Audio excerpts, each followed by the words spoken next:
এই কি গো?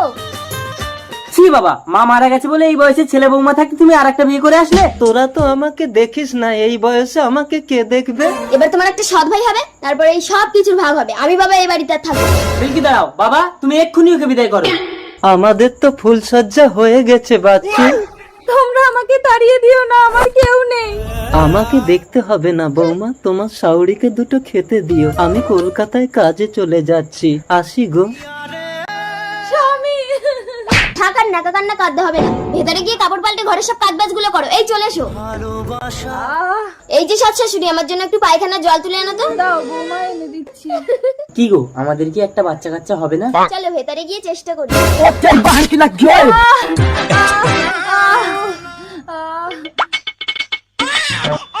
ছেলে হয়েছে, কিন্তু দুঃখিত বাচ্চার মাকে বাঁচানো যায়নি। হ্যালো বাবা। কি হলো গো? বাবা হার্ট অ্যাটাক করে মারা গেছে।